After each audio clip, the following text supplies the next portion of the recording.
Welcome to the Thinking Director channel, where thinking differently leads to living differently.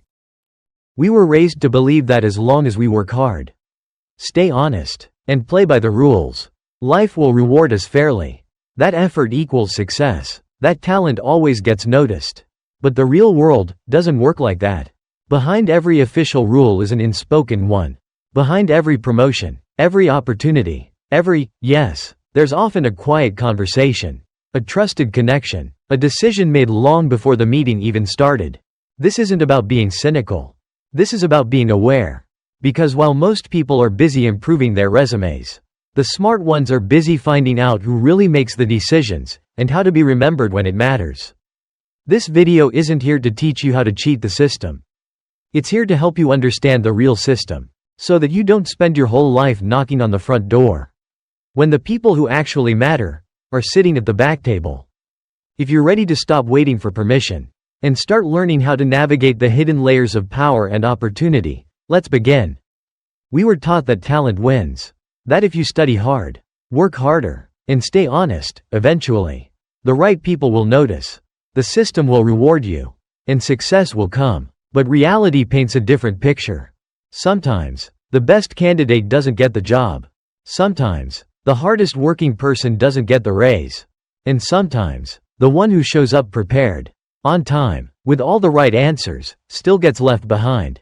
Why? Because the world doesn't always run on fairness.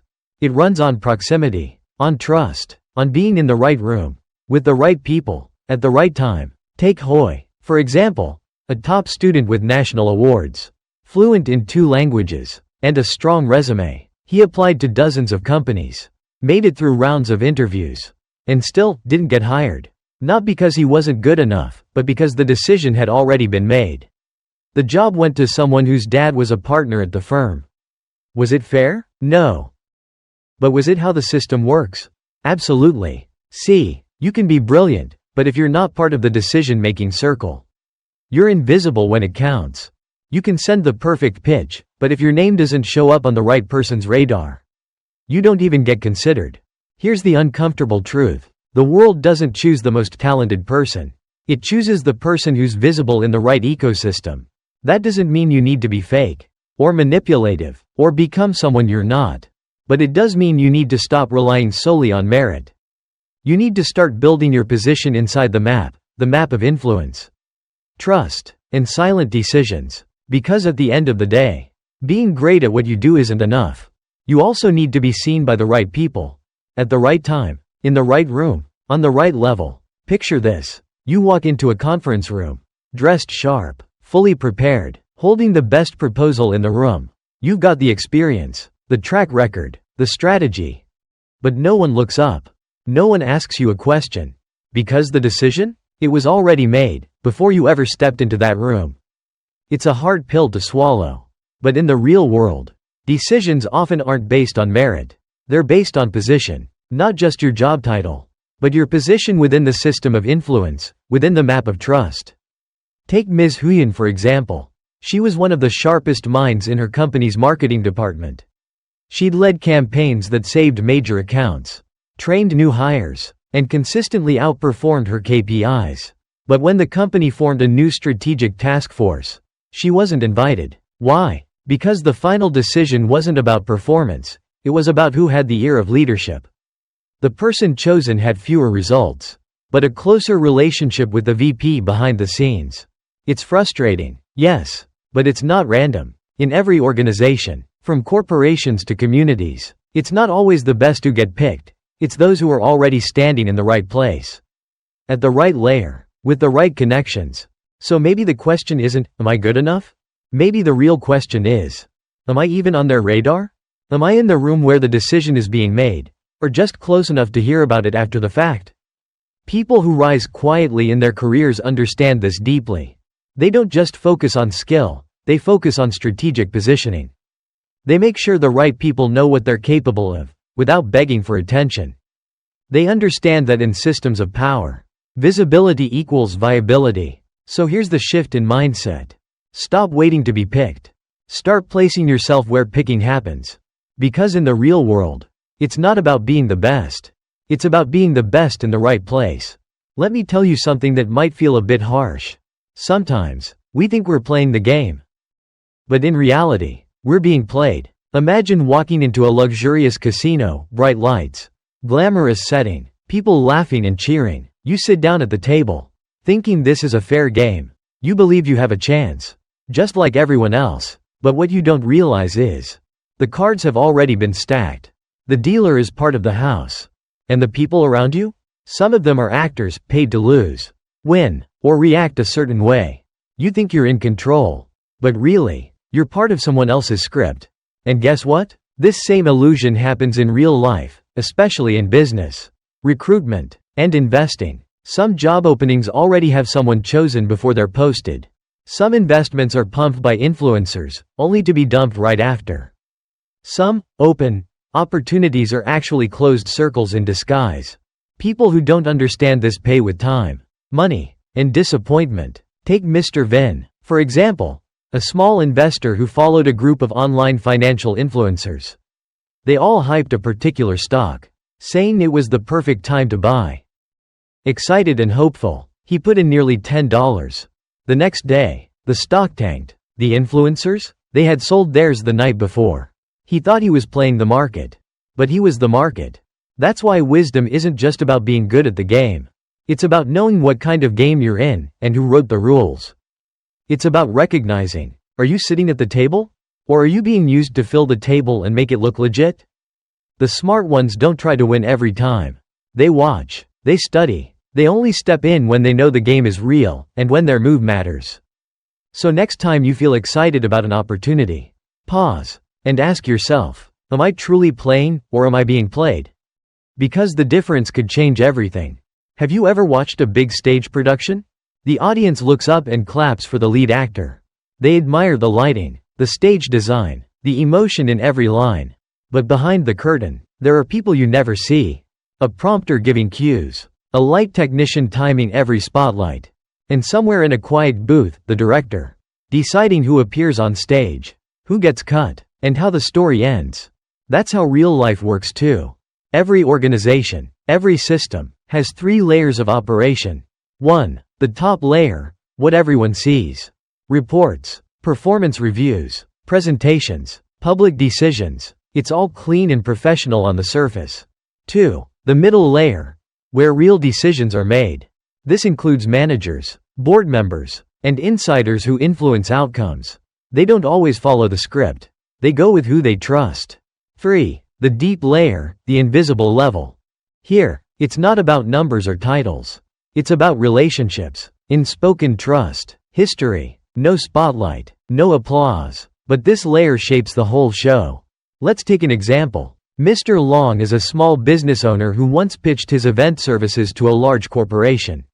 He wasn't the cheapest option. Another firm undercut his price by 20%. But instead of competing on cost, Long sent a short message to the decision maker.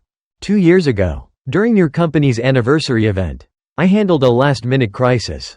No contract, no deposit, just quick action. I may not be the cheapest, but I'll always be the first one to show up when you need help.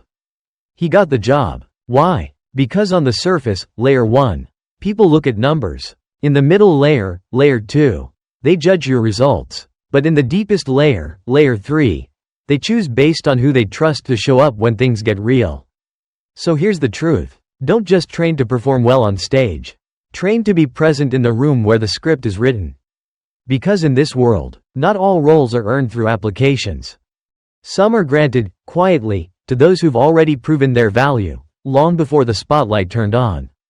Whenever we hear the term, backdoor, people tend to frown. We associate it with cheating, shady deals, and unfair shortcuts. And we're quick to say, that's wrong, that's corrupt, that's what ruins the system. But let's be honest, how many of us have taken a different route when it mattered? Maybe you needed a hospital appointment for a loved one and called a friend to get in faster. Maybe you wanted your child in a certain teacher's class and reached out in advance. Maybe you asked someone inside a company to send your resume directly instead of applying online. We criticize backdoor behavior when we don't have access to it. Here's the truth. The backdoor itself isn't bad. What matters is how you use it. If you use it to skip the line unfairly, to push others down, to cheat your way to the top. That's manipulation. But if the back door opens because someone trusts your value, has seen your work, and knows your heart, then that's connection. That's trust. That's wisdom. Take the example of a software engineer who once posted, "I want to be judged purely on merit. I won't ask anyone for help. I don't need connections." And yet, his next job came through a referral from a former coworker who believed in him. He was fast-tracked past dozens of other candidates. Why? Because someone vouched for him. He didn't lie. He didn't push anyone aside. He just showed up with enough value. For long enough that someone said, "I trust this person." So don't confuse networking with begging. Don't assume all shortcuts are shady. In fact, in every organization, trust and connection are the true currency behind closed doors. Instead of rejecting the idea of the back door altogether, ask yourself, have I been showing up enough to earn trust? Do I deliver value when no one's watching? Am I remembered by the right people at the right time? Because that's what makes the door open, not by force, but by invitation. And those who know how to walk through that door, with grace, with honesty, and with real value, don't need to push anyone out of the way. They're simply walking into a space they've already earned. There's a big difference between people who apply for jobs and people who get invited into them. Most people ask, which companies are hiring? Smart people ask, who's making the decision? Because in the real world, doors don't always open through formal job postings. They open through trust. They open when the right person sees your value, before you even apply. Let me share a story. Tu Trang was a university student studying communications. She didn't have impressive credentials or high-profile connections. But what she did have was awareness and initiative. She noticed a well-known speaker was hosting a workshop. She didn't apply for a job. She didn't send a resume. She simply volunteered to help, behind the scenes. No pay, just to support and learn. During the event, she showed up early, stayed late, handled the projector, took photos, recorded notes, things no one asked her to do. Afterward, she sent a short email to the speaker. Here are the best photos from the event, along with a full transcript of your talk and a breakdown of audience engagement patterns. Hope this is helpful. A few days later, the reply came, "Are you working anywhere right now? Want to come on board as my content assistant?"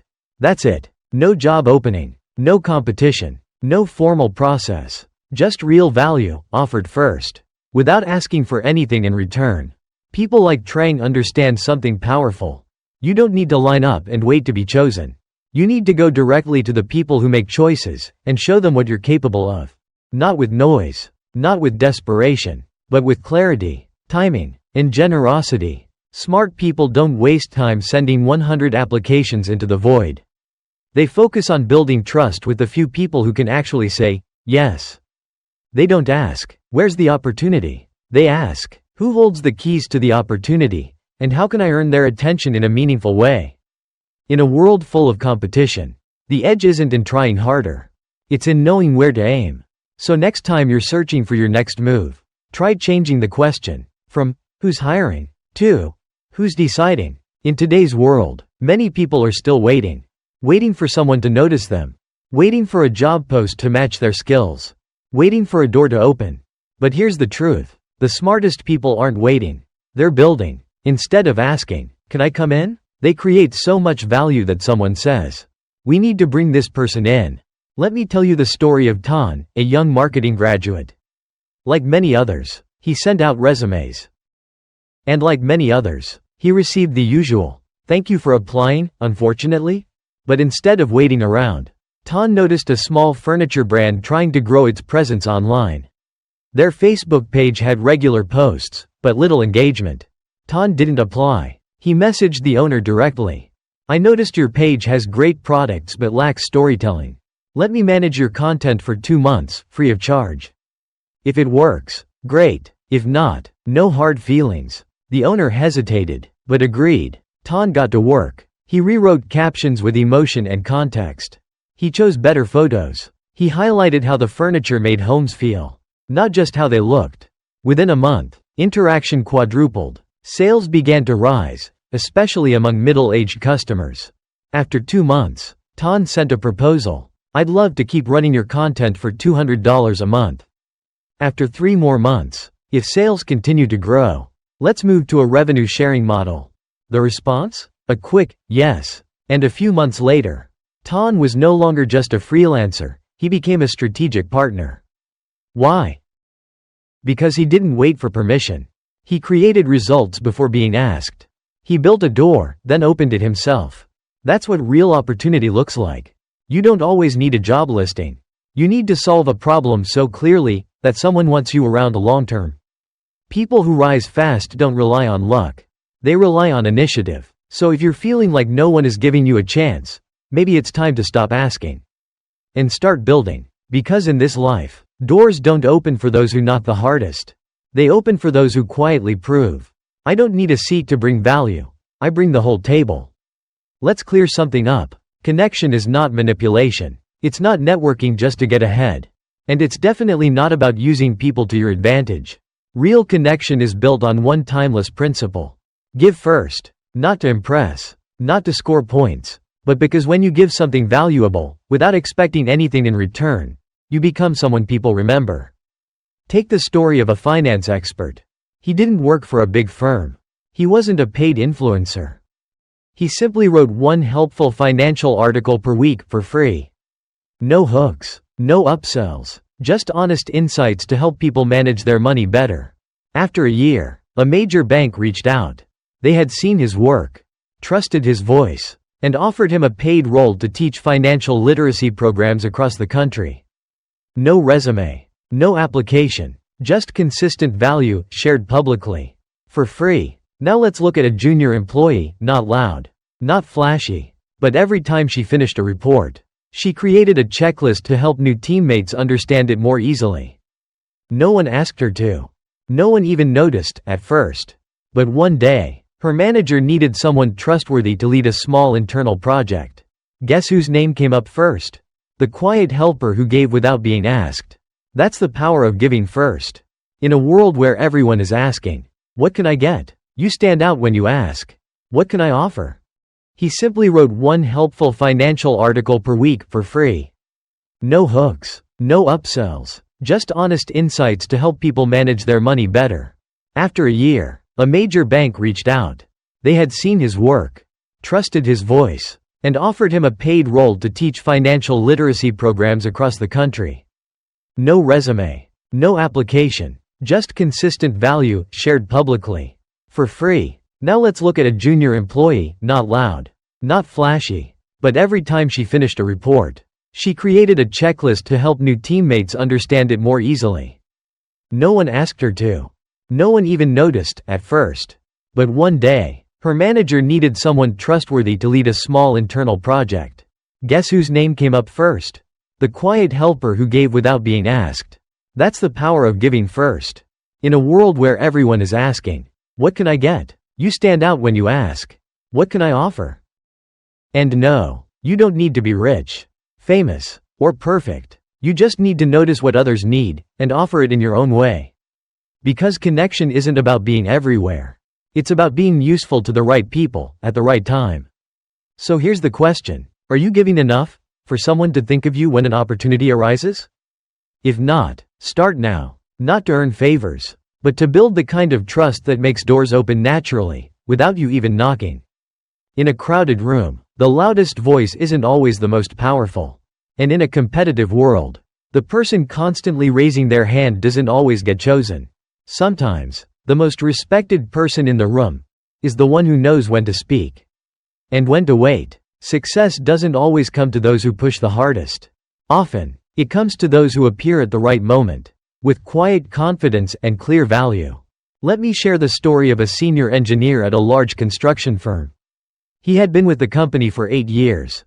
Came in early, stayed late, never made mistakes, but also never asked for promotion. Never fought for the spotlight. Then one day, the company faced a crisis. A major project went off track. Tension filled the meeting room.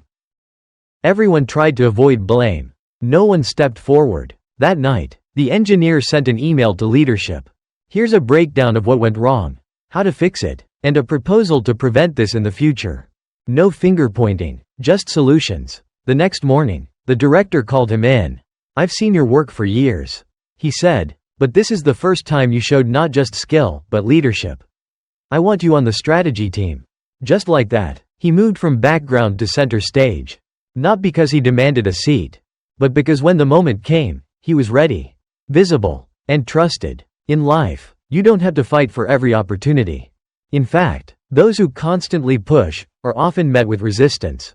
But those who build quiet credibility, who offer help when it's most needed, they get invited in. Think of life like a glass revolving door. If you rush in too fast, you hit the glass. If you hesitate too long, you miss the entry. But if you watch the rhythm and step in with intention, you move forward smoothly. That's how wise people navigate systems of power. They don't barge in. They understand the timing, the flow, and the unspoken cues. They know you don't have to fight for a seat at the table when you've already earned the trust to help build the table. If you think backdoors only exist in Asia, or that informal influence is a symptom of corruption, think again. Every culture, every era, every system has an invisible layer. A place where things really happen. Where trust matters more than resumes. Where relationships outlast rules. In Japan, it's called Han and Tate-mei. Tate-mei is what's shown in public, the polite, professional face. Han is what's truly felt behind closed doors. In ancient China, it was Biu, Li. Biu meant the official version. Li was the hidden logic, the personal connection, the unwritten understanding. In the West, sociologists call it front stage and backstage. Front stage is what the world sees, metrics, policies, procedures. Backstage is where the real conversations happen, where decisions are made over dinner, not in the boardroom. So no, the backdoor isn't a cultural flaw. It's a structural reality of all human systems. Why? Because no matter where we are, people don't make decisions based only on logic. They rely on trust, on history, on who has shown up for them when it mattered most. That's why you can't afford to pretend these layers don't exist. Because if you ignore them, you'll be stuck wondering why things keep happening behind your back.